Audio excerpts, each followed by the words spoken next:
I was sitting on the couch in my dimly lit living room, staring at the framed photo of my wife and kids when the text came through. The one I never expected. Meet me tonight. Don't tell anyone. My thumb hovered over the screen, heart hammering. 3 years I had trusted him, Ryan, the man I'd hired to protect my family, my kids, my house, everything I thought I'd built. And now, apparently, he had secrets bigger than mine. My name's Mark Holloway, 42, divorced twice, but for the last 5 years I thought I'd finally found a life I could protect. A house on the outskirts of Denver, 2 kids who still trusted me even though the world had tried to break me, and a wife, Lauren, who swore we were building something real.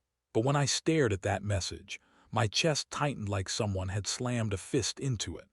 How could someone I trusted more than anyone else be the very person undoing my life?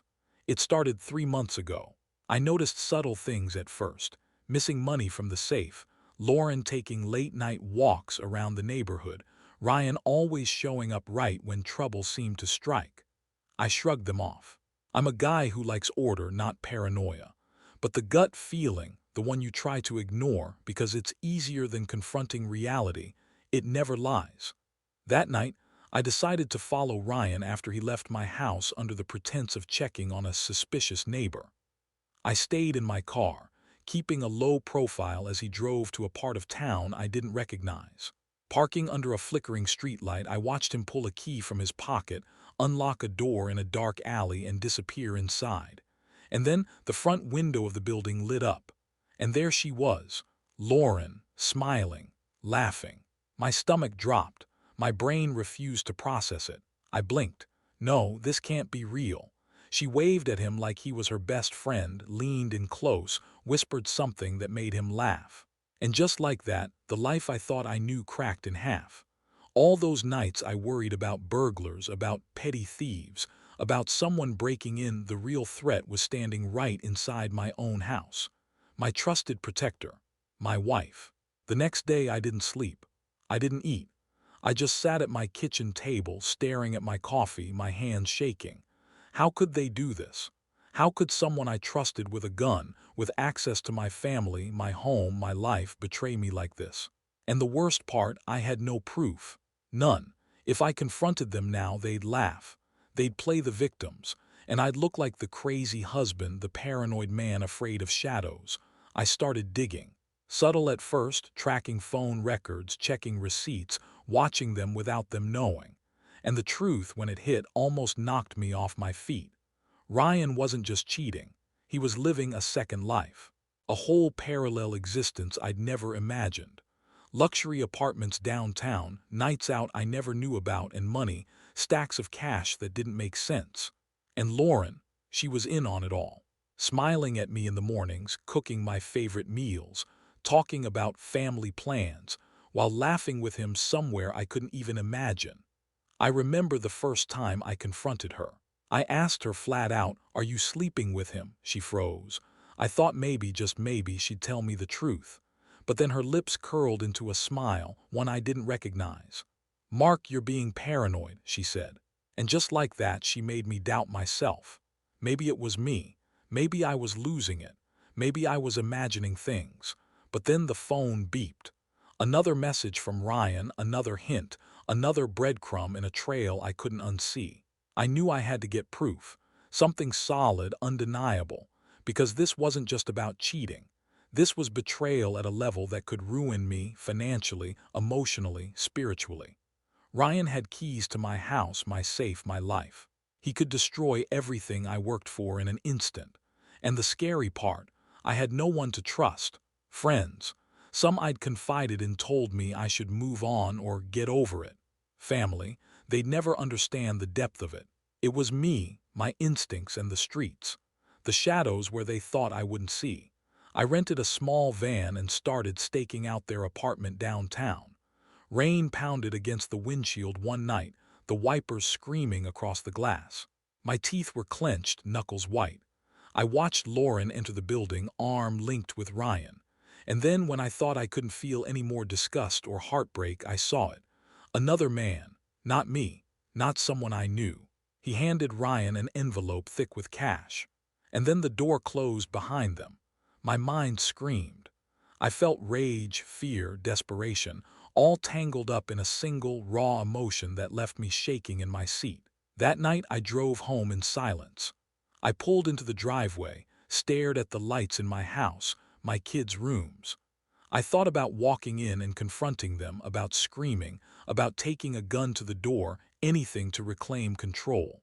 But I didn't, I couldn't, because I realized something critical. I needed plan, not rage, evidence, not confrontation.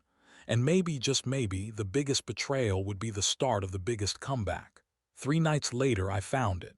A series of texts, emails, photos, enough to ruin them, enough to ensure justice, enough to make sure they never trusted my family again. And yet, the harder part was knowing how to play it. Because this wasn't just cheating. This was organized deception, a life they built on lies. And me? I was the punchline until I decided I wasn't. I took a deep breath, staring out at the city lights. The man I hired to protect my family, the one I trusted with everything, had been living a second life with my wife. But from this point on, they'd find out what happens when someone crosses the wrong man. I didn't know exactly how it would end, but I knew one thing for sure. They were about to get a taste of betrayal back, and I was going to watch it unfold. The next morning, I woke up before anyone else, coffee in hand, staring at the city through the blinds. My mind was a hurricane, rage, disbelief, and a strange, burning clarity all mixed together. I needed a plan. Not just any plan. One that would expose them, protect my kids, and make sure Ryan and Lauren felt the weight of every lie they'd built around me. But first, I needed to dig deeper. Every lie has a pattern, and patterns leave traces. I started small. Phone records, social media check-ins, receipts, credit card statements. It was like peeling an onion, layer after layer of deception. Lauren had accounts I didn't know about, flights to cities she never mentioned, hotel bookings in places I'd never even thought she'd visit. And Ryan, he was slick. The kind of guy who thinks 2 steps ahead, who covers his tracks so well you almost admire him for it. Almost. One night I followed Lauren when she left for a meeting. She didn't go to work, not even close. She drove across town to a swanky apartment building, climbed a set of stairs, and let herself into a unit. I parked across the street, heart hammering, feeling like a voyeur in my own life. I watched her unlock the door, then froze. There he was, Ryan, waiting, smiling like he owned the world. And in that instant it hit me, they weren't just having an affair. This was a secret life, an empire of lies they had been building behind my back for months, maybe years. I needed proof. Solid, undeniable proof. Because right now, they could still play innocent if I confronted them with just suspicion. I couldn't let that happen. I started recording, snapping photos from a distance, memorizing faces, patterns, routines. Every laugh, every touch, every whispered conversation. They didn't know I was watching. And the adrenaline, it kept me awake, focused, alive in a way I hadn't felt since before everything fell apart.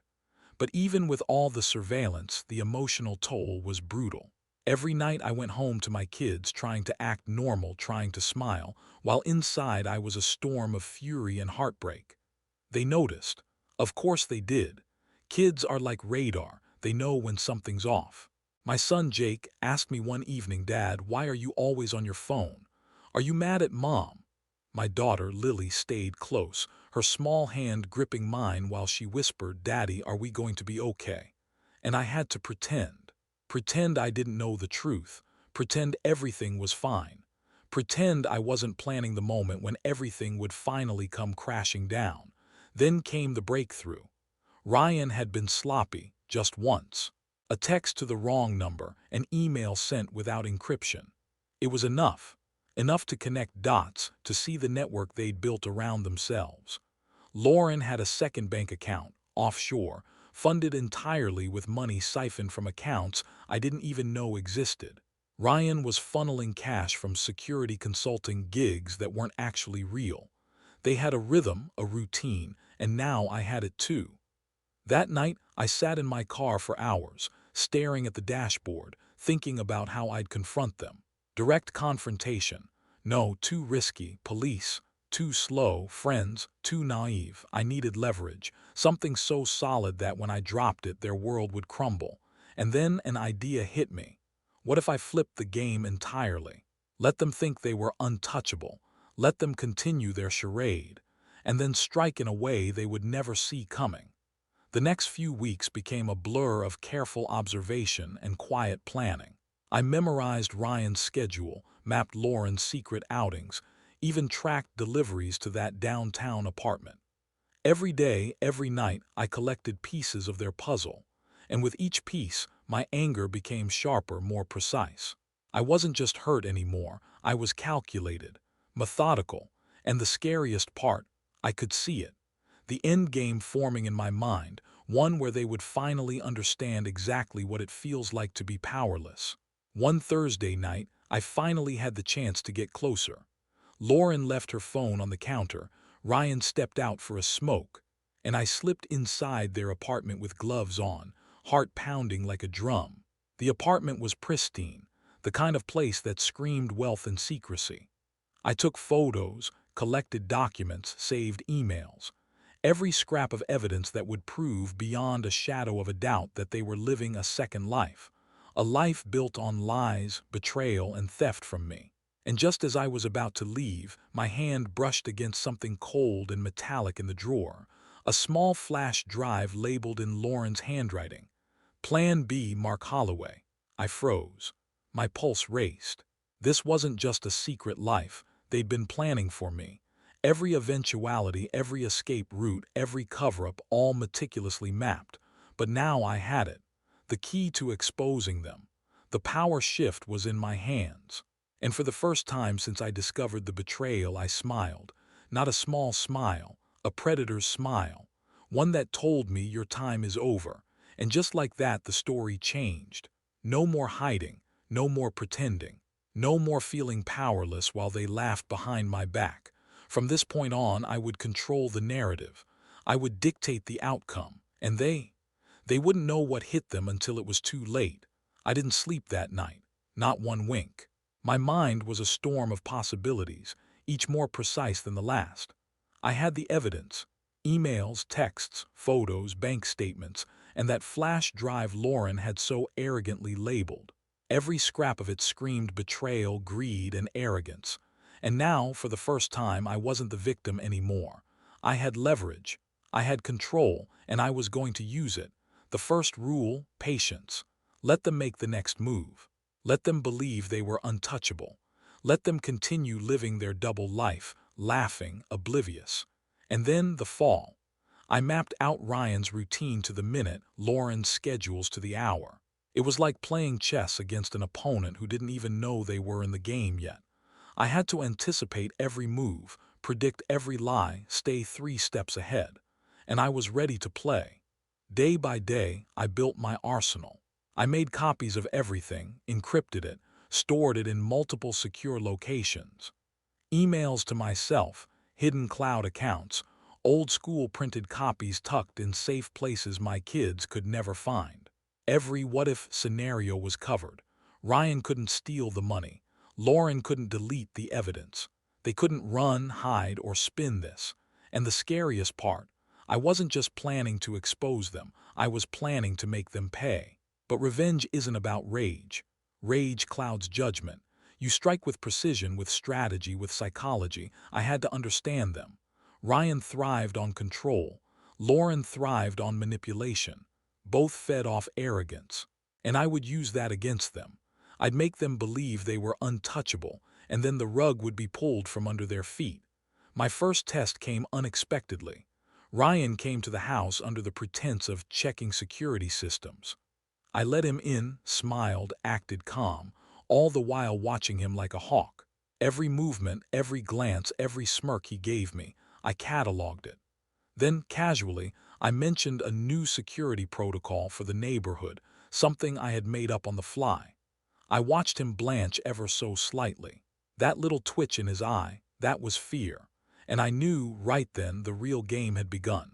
Lauren was harder. She could charm snakes, make you think everything was sunshine while plotting your destruction. I needed her to slip up, to underestimate me, to think I still didn't know. And she did. Over the next week, small mistakes, a phone left unlocked, a whispered conversation I overheard while pretending to be out walking the dog, a forgotten envelope tossed into the trash. Every mistake, every oversight became ammunition, and I collected it like a sniper gathering intel before the perfect shot. By the second week, I had enough to hit them where it hurt, not just financially, but emotionally. Ryan had networks, contacts, some shady deals I couldn't entirely prove yet. But with Lauren in the mix, the emotional leverage was mine. I knew the instant I exposed them, friends, neighbors, even family would turn.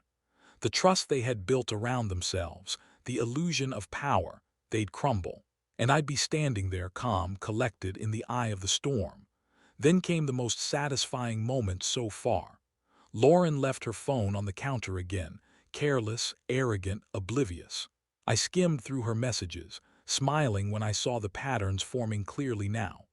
Trips with Ryan, hidden bank transfers, false statements, lies to friends, lies to coworkers. Every single action mapped out neatly, like a script she didn't realize I had been writing too. And just when I thought I had everything, I stumbled across a message that made my stomach knot. Ryan was planning a big move. A deal, a payout, a transfer that would make all the cash they'd hidden untouchable. And if I didn't act fast, they'd vanish with it, disappear from my life forever. That's when I realized the game had escalated. This wasn't just about betrayal anymore. This was about survival, about taking back what they had stolen, about making sure they couldn't walk away unscathed. I spent that night drafting my move. Step by step, action by action, contingency by contingency. I knew the risks. I knew the danger. Ryan had a gun, access to my house, my kids. But I also knew something he didn't. He underestimated me. He underestimated how far I would go. He underestimated the patience of a man who had been wronged. By the time the sun peeked over the horizon, I had a plan that felt unstoppable. Not just to expose them, but to make them feel the betrayal they'd inflicted. To take the power back, piece by piece, until they realized they were nothing without the life they had stolen from me. And as I walked into my living room, coffee in hand, watching my kids sleep peacefully, I made a promise to myself. They wouldn't see it coming. And when it hit, it would be total. The next 48 hours felt like walking through a minefield with a smile on my face. Every move had to look natural. Every conversation had to sound normal. I had to be the same husband, the same dad, the same clueless guy Lauren thought she had wrapped around her finger. Meanwhile, in my head, I was 10 steps into a plan she couldn't even imagine. I started small, controlled, psychological, a misplaced comment here, a subtle hint there, nothing too loud but just enough to make Ryan and Lauren wonder if something was off. And trust me, paranoia is a beautiful thing when you're the one pulling the strings. The first hit came when I invited Lauren for coffee in the kitchen. She sat across from me, all calm and composed, scrolling her phone. I watched her thumb hover over Ryan's name like muscle memory. She caught me staring and gave that fake little smile, the one she used whenever she was lying.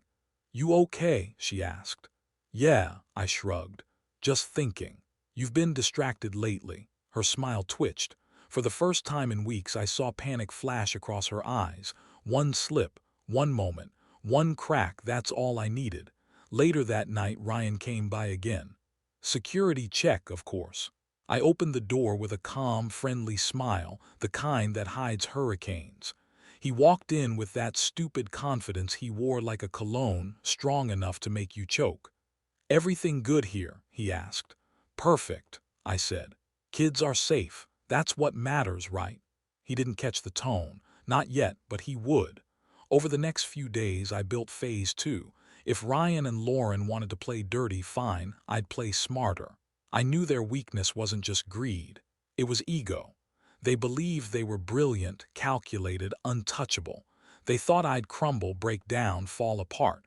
But the thing about a betrayed man, once he stops crying, he becomes dangerous. Then came the moment everything snapped into place. Friday afternoon, sun out, Kids at their friends' houses, the air weirdly calm. Lauren said she needed to run errands, which was code for whatever lie she was about to tell me. Meanwhile, I had already tracked her phone location. Ryan's house. Again. But this time I didn't follow. I didn't need to. Instead, I drove to the storage unit Ryan rented under a fake alias. An alias he used for cash, weapons, fake IDs, and whatever shady deals he was hiding from both his employers and the government. I discovered it by accident while scanning his encrypted emails Lauren left open on her laptop. Rookie mistake. Inside the storage unit. Jackpot. Documents, guns, cash bundles, burner phones, even photos of people I didn't recognize. Evidence stacked from floor to ceiling. Evidence that could bury him so deep he'd be lucky to ever see daylight again. And right in the middle of the chaos, I found a black duffel bag with my wife's handwriting on a sticky note. Wednesday. Don't be late, I laughed. A cold, hollow laugh straight from the bones, so they had a date planned, a private one. The same night I always worked late back when I still had my job. They thought I'd never know. They thought they were smart. They thought they were predators, but now the roles had flipped. I took photos, every angle, every document, every gun serial number, every stash. Then I found a folder labeled simply, Exit. Inside were 2 plane tickets to Vancouver under fake names. One for Ryan, one for Lauren. Their plan wasn't just betrayal. It was escape. They were going to vanish with the money, leave me with nothing but the wreckage. And that's when my blood went cold. Because tucked inside the folder was a handwritten letter addressed to my kids. A goodbye letter from Lauren, telling them she needed space, that she was starting a new life, that Dad would understand. My hands shook with anger. Not fear, anger. They weren't just destroying my marriage. They were trying to erase me from my own kids' lives. That was the moment the line was crossed. That was the moment I stopped reacting and started executing. I walked out of the unit calm, collected, heart steady. Phase 3 was ready. They wanted to disappear Wednesday. Good. Because by Wednesday, their entire world would collapse. But fate had its own timing. Because as I pulled into my driveway that evening, headlights flashed behind me. A black SUV rolled to a stop, the windows tinted, the engine humming low like something dangerous. I stepped out slowly, pretending to be confused. The SUV door opened and who stepped out?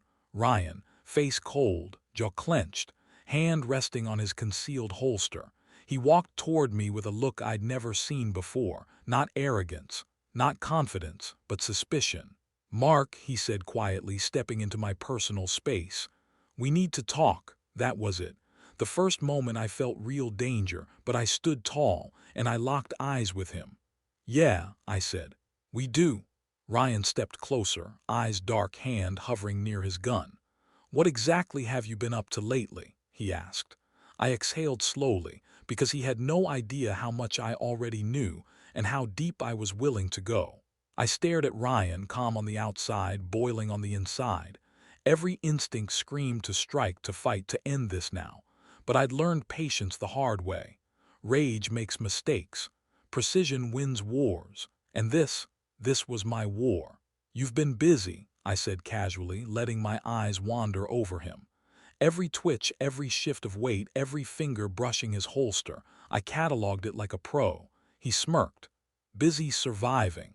You should try it sometime, Mark. I laughed softly. Not a joke, not friendly, but a warning. Surviving, I've been living while you've been playing games, and your little game, it's over. Ryan's smirk faltered. That was the first crack. I could see it in the way his hands tightened, the slight shake in his jaw. They thought I was just a desperate husband, a husband scorned. They had no idea I was 10 steps ahead. Phase 3 had begun. I dropped the first bomb. An anonymous tip to the authorities. Not just local cops, but federal investigators who'd been tracing Ryan's underground dealings for months. I didn't need to wait. I had photos, emails, bank transfers, everything stacked perfectly. Meanwhile, I started leaking small, accidental hints to Lauren. Photos appeared in her inbox of her second apartment, texts she thought deleted, bank statements she swore were private. Her phone buzzed constantly, notifications piling up, anxiety rising. And every time she glanced at me, she felt it, the cold certainty that I knew everything. Ryan tried to confront me that night in the driveway. He spoke in clipped sentences in code, trying to scare me, threaten me. But I stood my ground, calm, controlled. "You've been hiding your whole life," I said. "All the money, all the lies, all the betrayal, and for what? You underestimated me. That's your mistake." Then came the final phase, exposing them publicly. I released the documents, the proof, to the right people, people who could ruin them, people who would. Within hours, the web they had spun so tightly began to unravel. Bank accounts frozen, aliases traced, associates cutting ties. Lauren's friends, family, and colleagues began asking questions she couldn't answer. Ryan's network started turning on him, unsure how much he had betrayed them. The look on their faces when it hit was priceless. Pure panic, pure disbelief. That arrogance, that confidence. They thought they could cheat, steal, lie, and vanish. And now it was gone. All gone. I watched from the living room, kids safe in bed, as the texts, calls, and emails started flooding their phones. Panic, confusion, fear. Every lie, every secret, every betrayal laid bare. And for the first time, I felt relief. Real, solid justice, like relief. Not revenge in the physical sense, but the kind that hits deeper. The kind that takes power from those who abused it and restores it where it belongs. Lauren tried to reach out to me after the chaos started, her voice trembling, apologies spilling over like broken glass. I didn't answer. Not yet. Ryan called too, threatening, pleading, even offering bribes. I smiled. Nothing he could offer could undo what they had done, and nothing would. By the end of the week, the authorities had intervened. Ryan faced charges that would keep him behind bars for years. Lauren stripped of any access to accounts, assets, and influence. And me, I rebuilt. Not just my life, but my family, my house, my peace. The kids could sleep without fear. I could walk outside without paranoia. Sitting back in my living room, watching the city lights flicker, I realized something. Betrayal can either break you or refine you. For me, it did both. It burned me, it shook me, but it also sharpened me into someone they never expected. Someone unstoppable. I poured a glass of whiskey, sat in the quiet, and finally allowed myself to exhale. My family was safe. Justice was served. And the man I trusted to protect them had been the one who tried to destroy everything I loved. But in the end, I protected my family, I reclaimed my life, and I watched the empire of lies collapse around them. And as the night settled over the city, I knew one undeniable truth. The deeper the betrayal, the sweeter the redemption. And mine tasted like victory. The man I hired to protect my family had been living a second life with my wife. But in the end, it was me who stood tall, my family safe, and their empire of lies crumbled under the weight of truth.